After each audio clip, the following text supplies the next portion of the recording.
uNkulunkulu empilweni zethu njani bazalwane iyachallengewa lento uNkulunkulu akubizele yona noma le gift uNkulunkulu akunikeze yona angeke ihlale ngenza njani bazalwane ingachallengewa.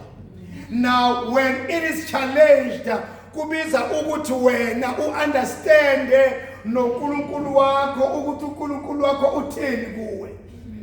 There was a year whereby I was really challenged, bazalwane, and in being challenged, I made a conclusion ukuthi God, uyabona lento leyo kuba umfundisi, lento yokushumayela, hayi lenqola lengathi ngiyayehla.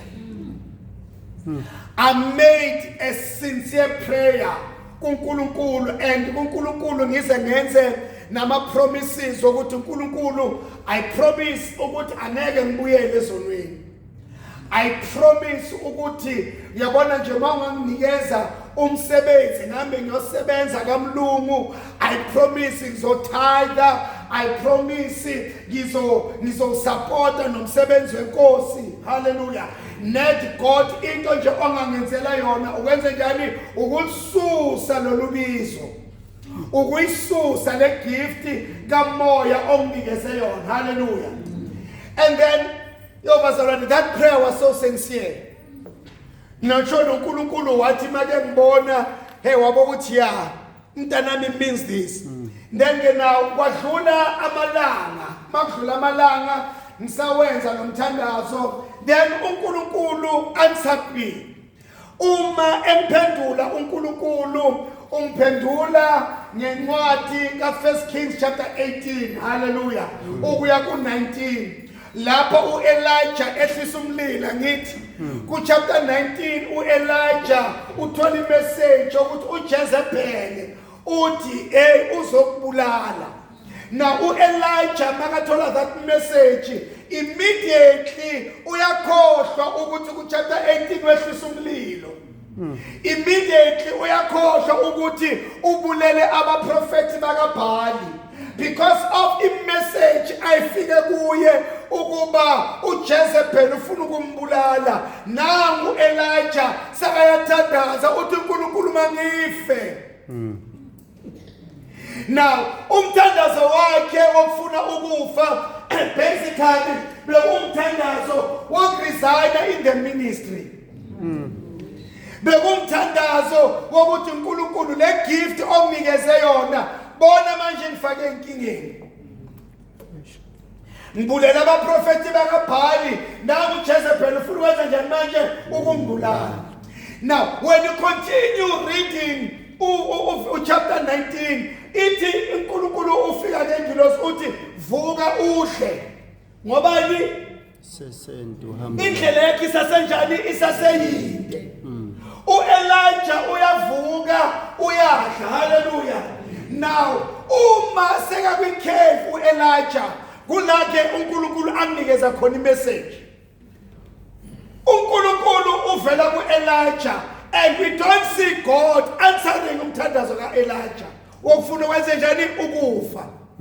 Uthi uNkulunkulu Elijah hamba uyogcoba uElisha ukuthi abe umprofeti emva kwakho.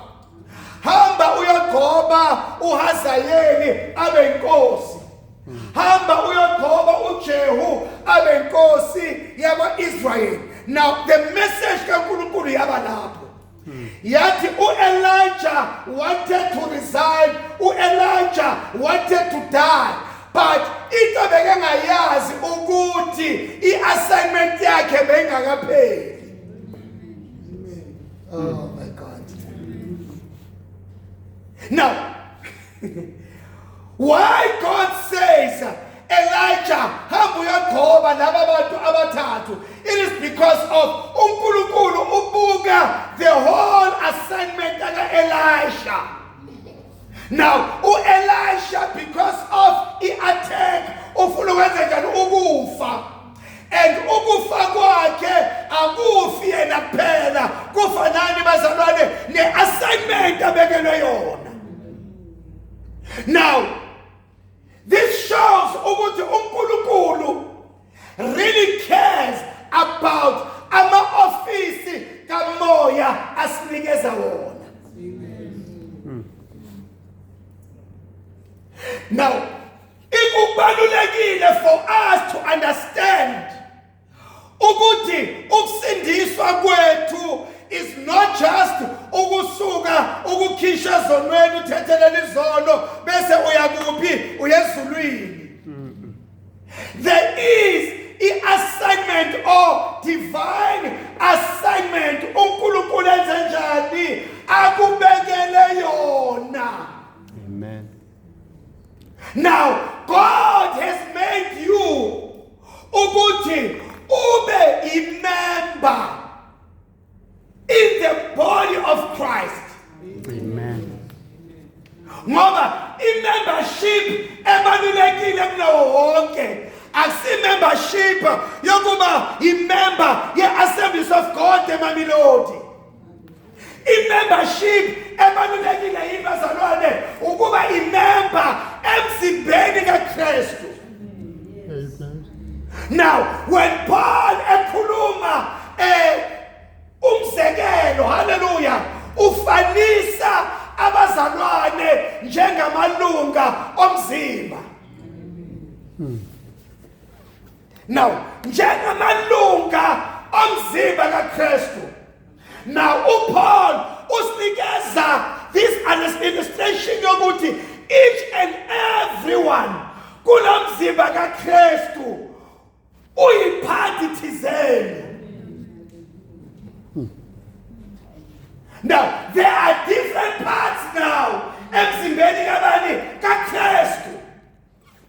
Nasemzimbeni womuntu kunekhanda kunamehlo ayithi yabona bazalwane. Now, uPaul ke uthi thina kuKristu singamalunga omzimba. Meaning omunye maka umlomo omunye isandla. Amen. Now, okubalulekile la manje ukuthi lamalunga omzimba ayasebenza na. Amen. Ngicela ukusebenzisa ilanguage angisho ukuthi kunjalo nakumzimba kaKristu ne. Sengisebenzisa ilanguage nje la emhlabeni. Amen. If kuzoba yimi le side lonke leli yabona isandla nenyawo kungasebenzi nizothi njani? Qhwalele, disabled. Now, if this body angithi yabona as I'm able nabona ngihamba kanjani angithi? Angithi yabona bazalwane. Angithi yabona ngenze njani? Angithi yabona ukuthi ngihamba kanjani? Ngoba umzimba is what is able. Now, when the body is disabled, naku ukuthi yabona ke kuyahambeka kahle. Because amanye amalunga omzimba anjani awasebenzi. Oh my God. So now, as in local church, uJesu usinikeza imodel noma izwi lisinikeza imodel ukuthi every member in a local church is more than a member of a local church, but a member yabazalwane emzimbeni kaKristu. Now, lokho kuchaza ukuthini manje khasaya? Kuchaza ukuthi kwi-local church, hallelujah, wonke umuntu oyimember kwi-local church, hallelujah, akakagcini ngokuseva as a member ye-local church nje, but akaseve kwi-local church njengani? Njengelunga lomzimba kaKristu.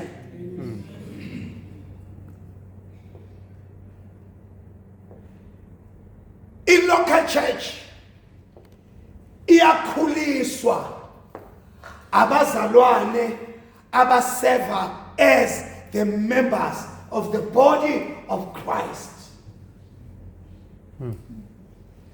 Meaning, if we are a local church and members in the body of Christ that are not functioning it means that local church ibanjani bazalwane disabled.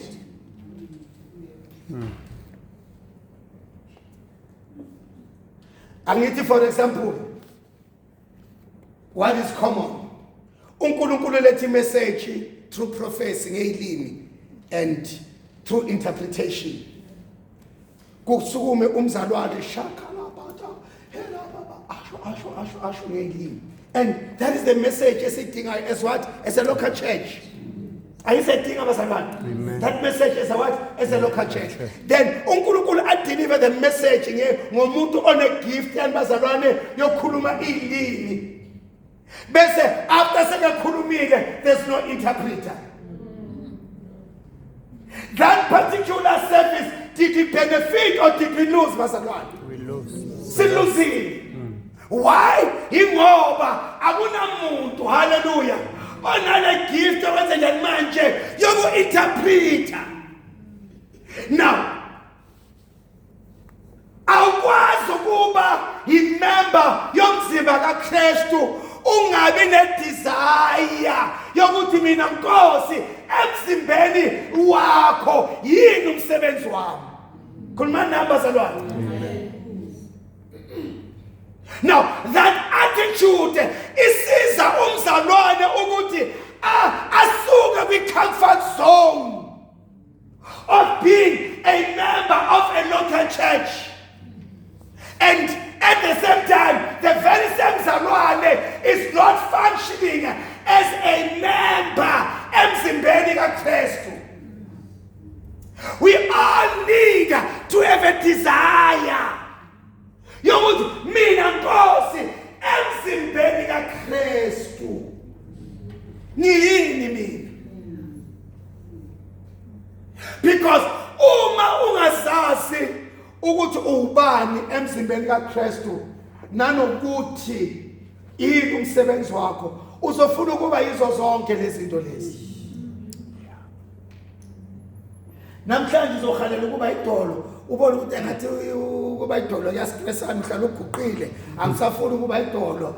Namhlanje ngifuna ukuba yisifuba, yabona ke namhlanje ufuna ukuba lokho. Awubi stable.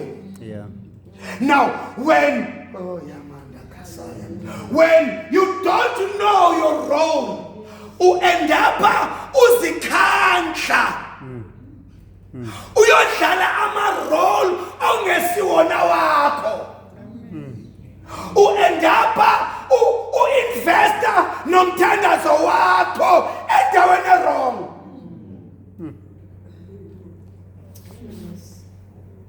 Ayincabange nje mina bazalwane, ngithi ngiyongena ku-40 days prayer and fasting, ngithi baba ngithandazela ukucula, anointing to sing. Yabo nje ngihleka ngakhona ngathi angitheni. Ngiyanyanisa ngitheni. Ngisekhona bazalwane. Now, omhlawumbe nomoya ngibona ngaba confused. Mabazowenzani? Can you imagine ngi-invest abazalwane ngizile ukudla Mr. Senegal 10 days 7 days, Lord I want to sing, hallelujah. Do you think ukuthi bazalwane umthandazo wabo uzobe ungekho misplaced? Uzoba ngoba when you don't know your role emzimbeni kaKristu, hallelujah, uhamba wenza njani bazalwane? Ulangazelela. Uhamba wenza njani? Ulangazelela ufisa. Yo, yazi ngiyafisa ukuba ufana noBrother Mashakeng. Nini nasafuna ukufana naye. Ufuna ukufana nomama uMdletshe. Like, awubi stable. So now, these are prayers okumele siwenze. These are supposed to be our daily prayers. Njengabantwana bakaNkulunkulu ukuthi Baba, mina emzimbeni kaKristu. What is my role? Yeah. And now, it's easy to play a role as a member of a local church. And job teams, people were playing different roles. Abe counseling, abe follow up, ama-worshippers, ama-intercessors, abemedia. Yabona bazalwane, it's easy ukuthi sifakane, hayi mina ngiyangena la, hayi mina ngiyangena la, and that is good. But can we be a local church that will reach a level whereby even spiritually siyazana ukuthi wena eyakho igift yini? Now, what I'm saying is, it is easy to play our roles webandla as a member of a church. Ungaba secretary, ungaba chairman, ungaba chairman, hallelujah. Those roles, you can play them, hallelujah. Kodwa kangakanani irole yakho now ukuthi yes, I am the secretary, siyabonga, but siyadlula kubusecretary. What is the role yakamoya oyidlalayo now kuleli bandla? And the role oyidlalayo kamoya ayidlalwa ngobusecretary, ayidlalwa ngokuba uchairman, hallelujah, ayidlalwa ngama-positions, idlalwa ngezipho ikamoya. Amen. Shakasaya. Idlalwa ngezipho ikamoya. Asifundeni la isilenkosi. First Corinthians chapter 12. Ngicela nifundele verse 1.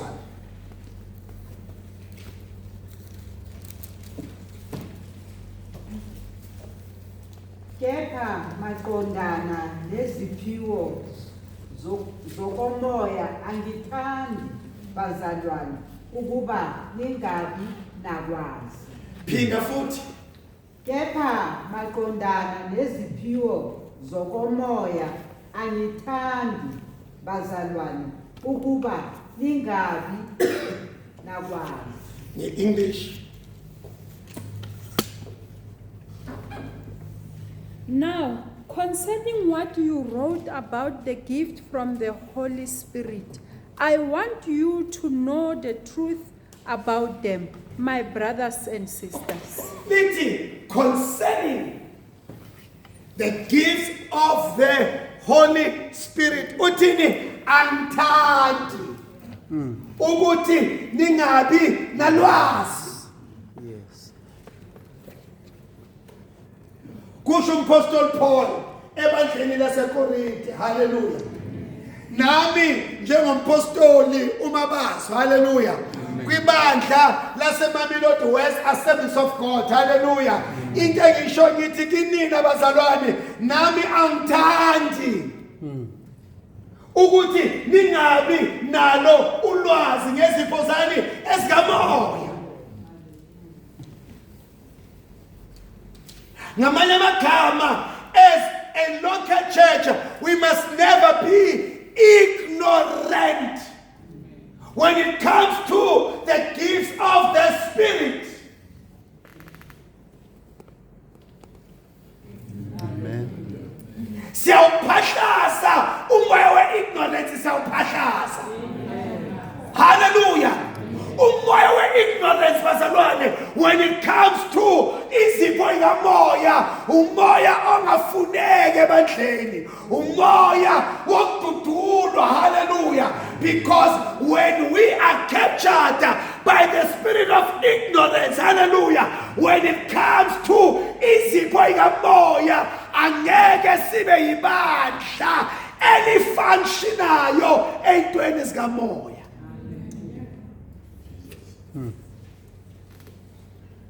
Umuntu o-ignorant kwizipho zikamoya ucriticize yonke into. Hallelujah. Ucriticize yonke into. Uyabona lento yocriticize ke, I believe ukuthi sonke sicriticize ngokwama levels wethu. Criticize ngani?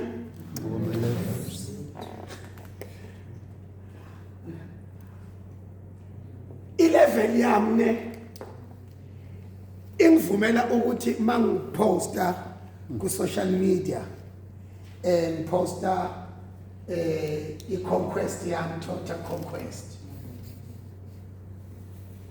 Bese i-level yakho mfowethu mawuposta uposta i-G63 wagon.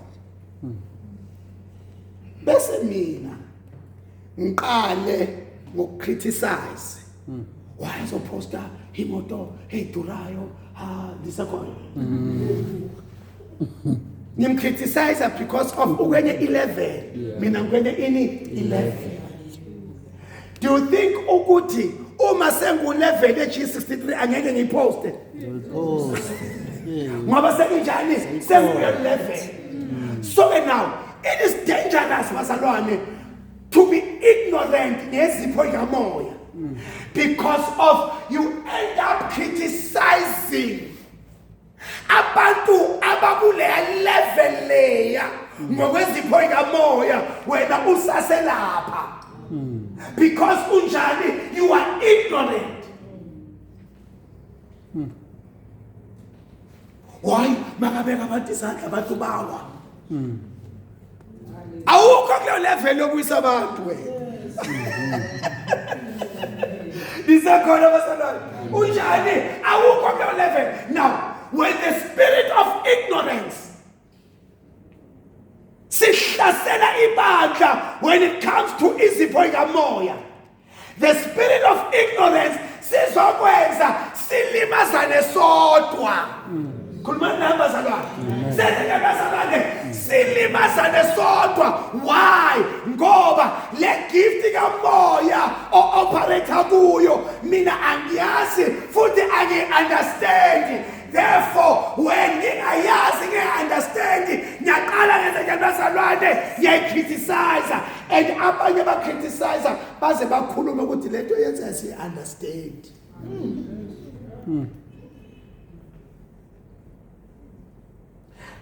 But one of the gifts kamoya, kuna what you call the spirit of discernment. Umoya wokuhlola imimoya. Ngisebenzisa this spirit of discernment in a form yokuthi noma wenza into okungasiyo. Those abanale gifted discernment benze njani bayahlola ukuthi lena yenze njani asiyo.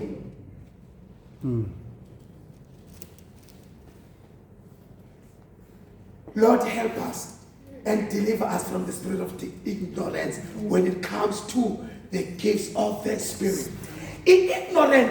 Ignorance number one. Ikuwe wena mnikazi, wena lo okufanele ube nayo le gift kamoya, but you are so ignorant to a point ukuthi you can't even pray for your gift of the Spirit. You are so ignorant ukuthi you can't even desire nisekhona bazalwane. You are so ignorant ukuthi nje kuwe nje yonke insipho yawasha uyangena uyaphuma enkonzweni. Glory, hallelujah. That is enough. Hallelujah. So deliverance ignorance iyafuneka kuma individuals before izoze ebandleni. Uthi angithandi. Because it deliver us. Amen. From the spirit of ignorance.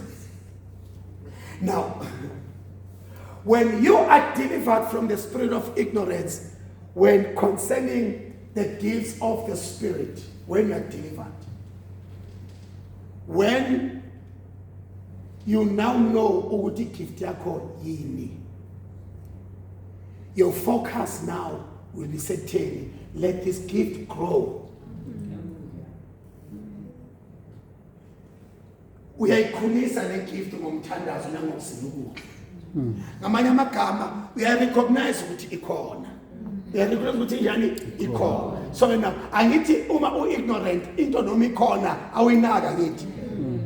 But now when you are delivered from the spirit of ignorance, you realize ukuthi le gift yenze njani ikhona. And njengoba ikhona le gift, you pay focus to the gift. And how do you pay focus to kule gift? uyayithandazani mamela uke ungene i-3 days prayer and fasting or the 7 days prayer and fasting hallelujah ungathandazeli imali uthandazela ini bazalwane ukusebenza kwale gift bazalwane hallelujah now that shows ukuthi lo mzalwane akekho ignorant ngento uNkulunkulu amnikeze yona Amen. mamela ngiyacabanga ukuthi sonke kuyasizwisa ubuhlungu umuntu umnikeze igift kodwa enze njani bazalwane angayinakekeli akuzwisa ubuhlungu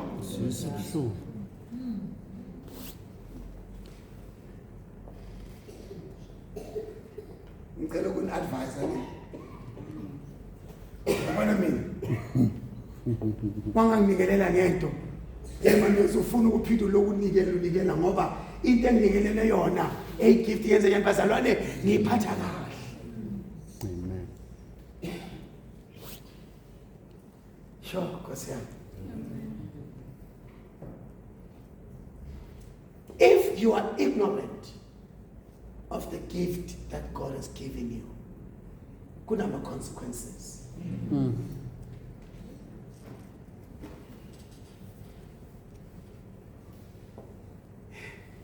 angisho ukuthi uNkulunkulu njalo if mina bengumuntu yabo uNkulunkulu akusumuntu akafani nami ngithi ngokuphe into ongayicelanga that is precious to me ukuthi ithi nginikeze the gift of prophecy bese senginikile akayi appreciate akayi recognize into yasiyo nje ngicela baba ngicela imali baba ngicela ukudla ibe umuntu enzothi ulokuphiza ufuna na nesinkwa but I've given you something precious but you are ignorant of it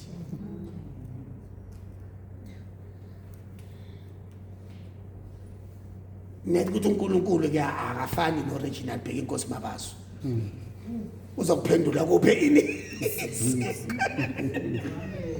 nisekhona abantu wena the spirit of ignorance bazalwane is dangerous. It's one of the spirits that the devil is using to destroy abazalwane.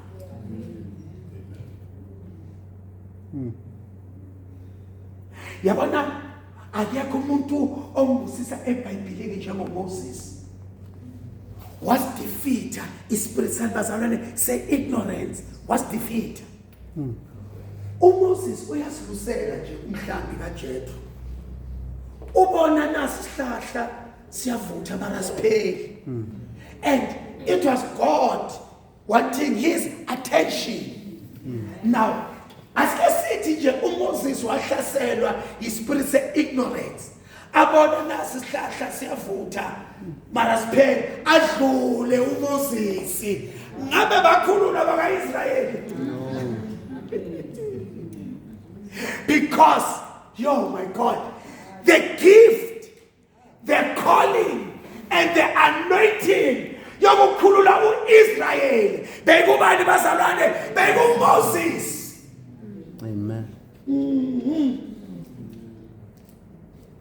Ngamanye amagama, the spiritual gift for deliverance, the salvation yaka Israel bekuphi bazalwane bekuMoses. So can you imagine if Moses was born at a hlahla sivutha wenza njani bazalwane wadlula ukuba ignorant kwakhe bekuyo affect millions of people eGibhithe.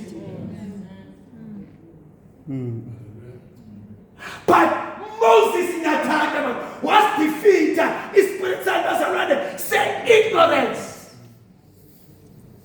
Wathi ngisondele man waphambukela ngakhona. Kanti kula azothola khona iassignment yakhe kuthambi yobakhulula.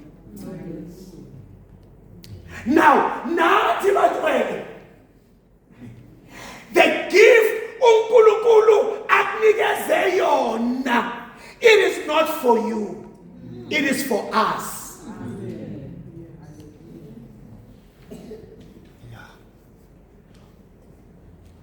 Yazibona ukuthi ngigcwele ne. You are sitting under the ministry uNkulunkulu anikeze yona. Ucabanga ukuthi bengizoba mfundisi mabaso if the gift was for me. Anginikeze uNkulunkulu le gift njalo ngisivalele ekamereni.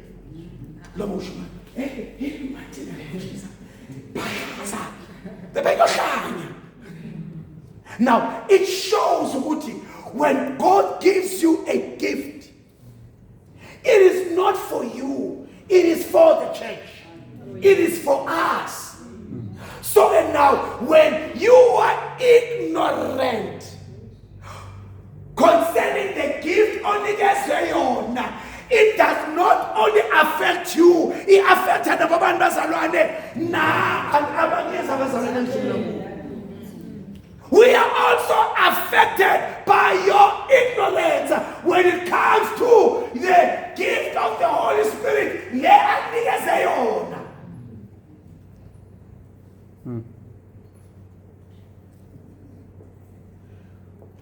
Kulobufakazi engimshoyo engiqale ngabo bokuthi nami ngangifuna ukuresign. Ngithi Nkosi ngicela ukuyosebenza.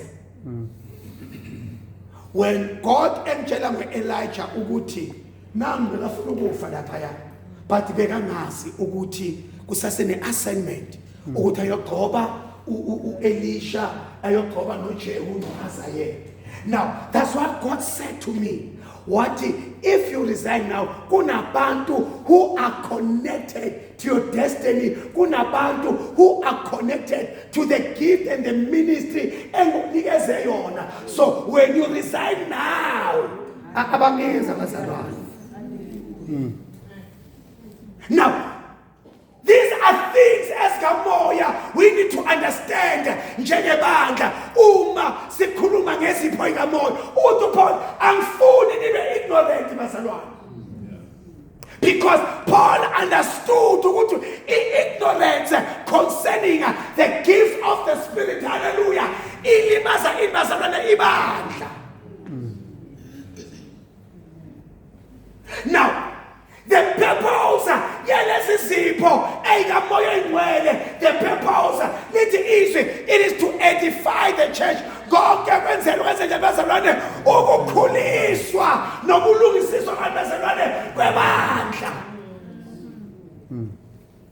so now, when we are a local church that is ignorant of the gift of the Spirit, hallelujah, we are depriving ourselves to be edified.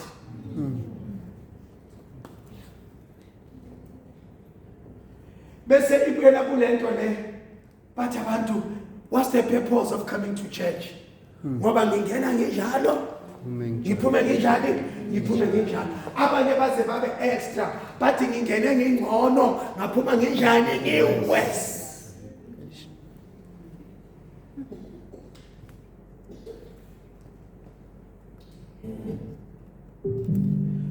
Bathi kunjani pho bazalwane manje uthathile ona lobo unehubo mawufunda lela verse uyathola ukuthi even our worship sikhonzana ngani bazalwane ngesipho ikamoya.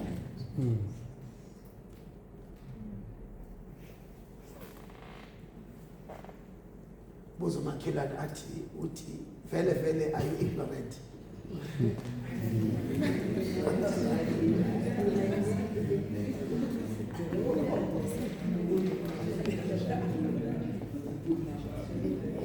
Very ignorant. Let it be our prayer tonight. God, deliver me from the spirit of ignorance when concerning the gift of the Spirit. Deliver me. Oh my God. My sis, of course. Because ukuba umzalwane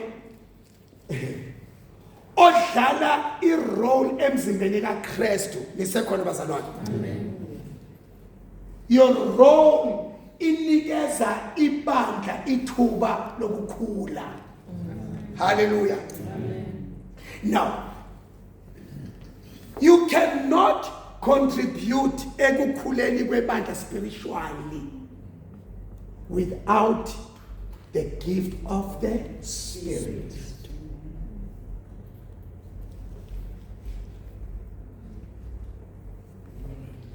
Ngicela ngiphindele lento ebalulekile engiqeda ukuyikhuluma. Ngitheni bazali le ngiqeda ukuyikhuluma manje?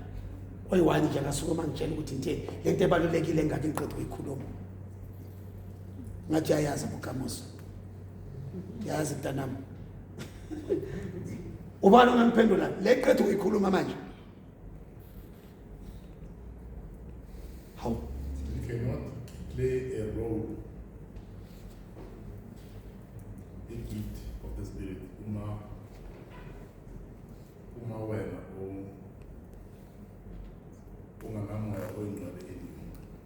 Okay, ngizophila and ngiyombuza futhi. You cannot contribute kwi-growth yebandla spiritually uma ungenayo igift kamoya esebenzayo. Ngitheni? Oyi-one nje akasuka umuntu esibili. Athi nje isandla. Yes.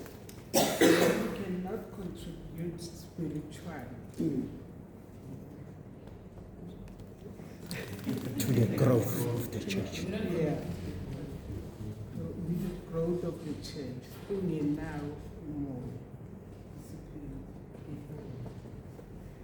Niyasho mara nisho khona. Yes. You can't contribute ekukhuleni kwebandla spiritually uma ungenazo i-traits kamoya. Yes, bazalwane. Amen. You cannot contribute ekukhuleni kwebandla spiritually uma ungenaso isiphiwo sani sikamoya. So now isipho sikamoya enables you to contribute to the growth of the church spiritually. Amen. It's in amen. Amen. Now, every believer has a unique role eyidlalayo emzimbeni kaKristu.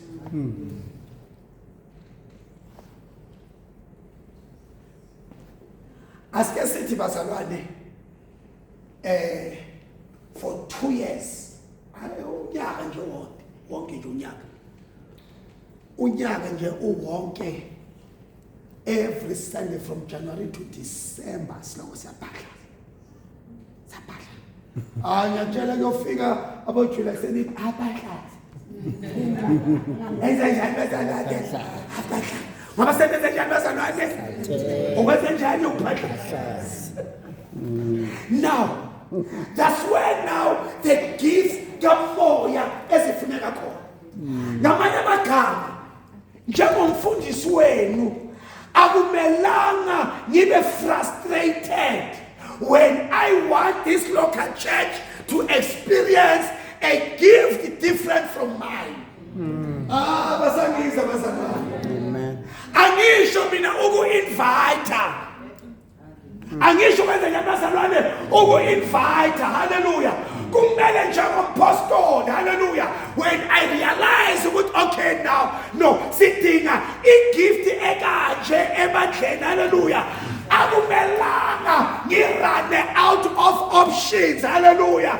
Ngijike ngenze njani ngiyiphushe ngepulpiti ngoba ebandleni lokali abekho abantu. Bazalwane. Abekho abantu. Sure.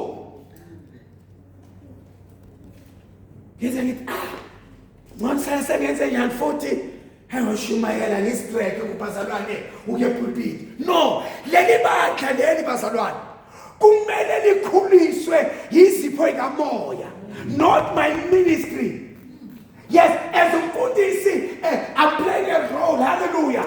And then now hallelujah, the gift onayo it must also contribute ekukhuleni kwanebandla spiritually, meaning asibeni ibandla elifunctionayo kwizipho zikamoya. Amen.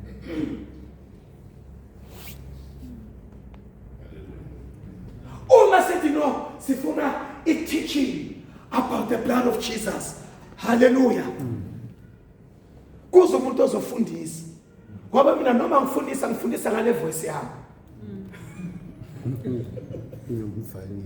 Noma ngifundisa ngale voice yami. Yakaze la Jesu. Kanti la sifuna umuntu ozothi bazalwane the blood of Jesus. Yes. Nisekhona abantu.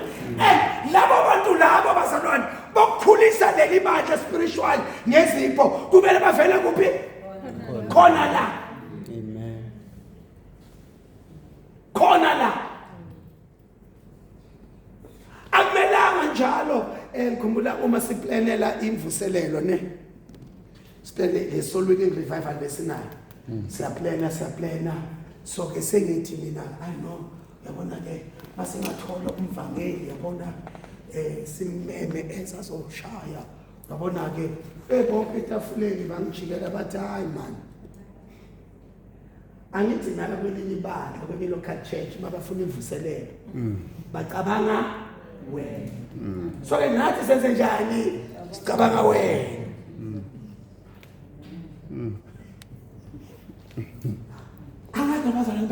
bazalwane i-local church kumele kube umkhiqizo ifethi. Amen. Nisekhona bazalwane lapho kukhiqizwa khona izipho zami bazalwane esikamoya enesisebenze Njalo.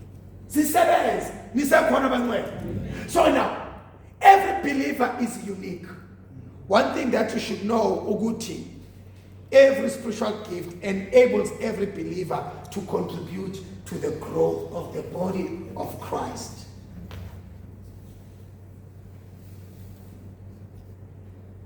Nkosi sithandazela ukuba ilunga lomzimba kaKristu activate the Holy Spirit. Make me an effective member in the body of Christ. Kunezinto zethu. Into zabani ezikubani ezilakuwe. Kunezinto zethu. Bangcwele, it is my prayer and I will never stop praying to God to see and experience in Mamelodi West the sense of God. See operate kwizipho zami bazalwane sikamoya sonke futhi. Amen. Angeke ngisashipeli. Sengizokuyeka lokho kuyo. Mamela. When we understand each other ngokwezipho ikamoya siyakwazi ukusetha iskill. Dash. Okay. Asike sithi ushoniwe ne la okushona khona mina niyangazi ukuthi igift yami vele ngumvangeli ohlaza. Niyafika lapha niyangiphenga la kushone khona ngikhulume ngeyidaba ngeyifebe kushone bakhala labantu labo bese yabazalwane bakhala first day siyafika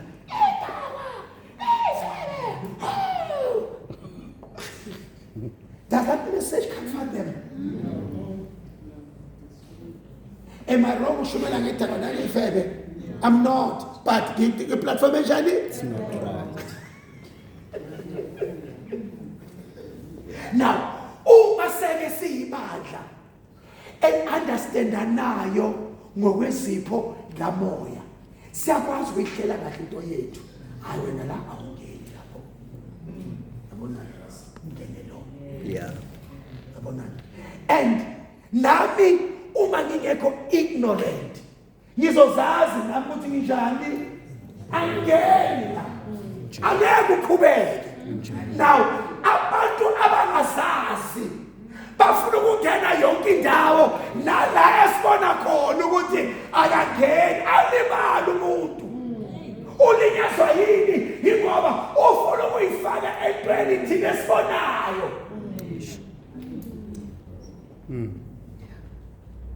We need to reach that level in understanding izipho ikamoya as a local church. And kwi-position engingadla mamelani bazalwane, ngiyacabanga ukuthi kule viki leli sizosifunda akusizo zonke. Do you know ukuthi i-administration, it's a gift of the Spirit. Amen. I-admin yini bazalwane, isipho sikamoya. Akucabange ke asike sithi eMamelodi West le gift admin ayikho. Bana sizoba ibandla elizoba semoyeni masoloko sishayisa. Nisakhona bazalwane, ibandla lifuthi alikhuluma ngezilimi, but mawujabheka into zethu zinyali bazalwane sihlangahlangene. Now kulana ke manje i-understanding yezipho ikamoya iyasho ukuthi no, I'm not good kwi-admin, but ubrother Tebo good. When I realize ukuthi he is good ku-admin, uma kuthiwa mabasongena ku-admin mangizazi ngiyakwazi ukuthi no man, I recommend Tebo. Abangeza bazalwane, I recommend kubantu bazalwane uthi ngoba sebenza njani sengiyibonile le gift. But in local church iba nenkinga mayizoba nabantu abafuna ukungena yonke into, nabazamina ngenwe yonke into mina. Ngiyazazi izinto engifitha kuzo nje bazalwane, la engafithi khona I will assign. Bangcwele. God help us.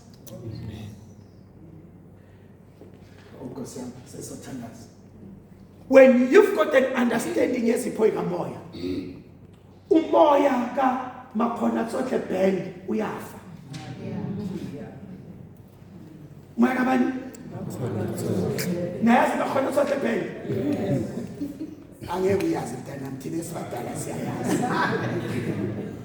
Umoya wanazalwane wemakhona tsotle band wenze njani uyafa. Oh my God. Hallelujah. No. Yazi lento eqedwe ukuyikhuluma ngabe ngiyanencourage ukuthi lethana ama-200 enyawenza umpostoli. Nginamandla lento eqedwe ukuyikhuluma. Nisekhona bazalwane. Umoya wemakhona tsotle band wenze njani bazalwane uyafa. Hallelujah. Because you've got an understanding, yes, you're going up more, and your understanding, hallelujah. I beg you understand your gift, hallelujah. I also understand the gift I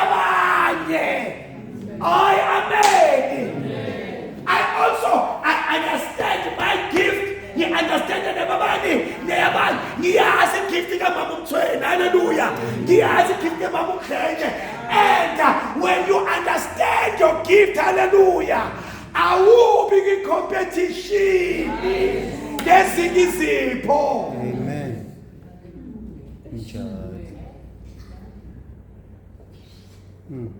How will we go competition? You embrace what God has given you. You invest. You pray, you grow. Do you know what bazalwane? A gift onikeze yona iyakhula. Yeah. Mina abantu abangazidala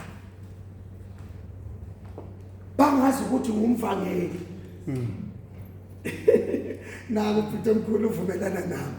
Bangazi ukuthi ngiyini Umvangeli. bazi ukuthi hayi lo basuqhaqho lo mvangeli. So umuntu osangibuka only as an evangelist ngiyamdabukela ngoba sebenza njani bazalwane sengikhulile. That growth ikhula kanjani? Ikhula when you embrace what God has given you. You invest in kuloko uNkulunkulu akunikeze kona. You pray. Bazalwane, hey, bazalwane. Mina says ithinga yisho le. Says ngiyakwazi to separate myself from ebantwini. Ngabe ngentabeni ngiyothandaza. Ngithandazela this gift. lapha entabeni yabona usentabeni ukuze ukuthi umthandazo nani uba tempted ukuthi baba la millions ongithembise bona ngicela uka-receive usathi utabeka ukuthi angizelanga ama-millions la ngizele ini gift njengoba sithi siku 3 days prayer and fasting, in these 3 days I'm challenging you, pray against the spirit of ignorance. Amen.